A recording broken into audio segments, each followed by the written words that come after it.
మేలు మంచిదా, కీడు మంచిదా? మేలు సంపాదించుకుంటారా, కీడులోనే ఉంటారా? దయచేసి ఇప్పుడుకైనా తెలుసుకో. నువ్వు చేసే కీడు నీ భార్య ఎంత ఏడుస్తుందో తెలుసా? నువ్వు చేసే కీడుకు నీ భర్త ఎంత కుంగిపోతున్నాడో తెలుసా? ఒకసారి ఆలోచించావా? ఎప్పుడైనా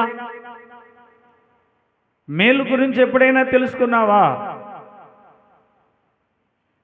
మేలు ఎలాంటిదో నువ్వు తెలుసుకున్నావా? కీడు ఎలాంటిదో తెలుసుకున్నావా? కీడు నీ జీవితాన్ని పాడు చేస్తుంది, కీడు నీ కుటుంబాన్ని పాడు చేస్తుంది, కీడు నీ ప్రాణాన్ని తీస్తుంది, కీడు నీకు ఏమీ లేకుండా దేశ దిమ్మన్ని కూడా చేస్తుంది. అవి కయ్యోనుకు జరిగింది ఆ పరిస్థితి. కయ్యోను పని ఏమైంది? కీడు చేశాడు, కీడులో పడిపోయాడు, తన చరిత్రే లేకుండా పోయి. వింటున్నారా? ఎందుకు ఈ లోకంలో బ్రతకాలి? దేనికి బ్రతకాలి అసలు మనం? చెప్పండి. మేలు చేయటానికి బ్రతకాలి, మేలులలో వర్ధిల్లటానికి బ్రతకాలి. నీ కోట్లుంటే దేనికి పనికొస్తాయి? నీ అంతస్తులు దేనికి పనికొస్తాయి? నీ వాదాలు దేనికి పనికొస్తాయి? అవన్నీ కీడు ద్వారా నువ్వు సమకూర్చుకున్నావు. అవి నీకు ఎప్పుడైనా శత్రువే. అవి ఎప్పుడైనా నిన్ను పాడు చేయటానికి అవన్నీ సిద్ధపడతాయి.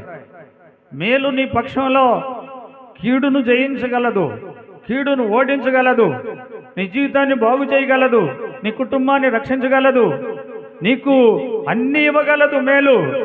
అది దేవుని పక్షంలో ఉంటుంది. దాన్ని జయించేవాడు ఎవడన్నా ఉన్నాడా? ఉన్నారు అని మీరు చెప్తారు, ఉన్నారని చెప్తారు. అవును, ఉన్నారు. మేలును కీడుగా మార్చేవాళ్ళు, కీడును మేలుగా మార్చేవాళ్ళు ఉన్నారు.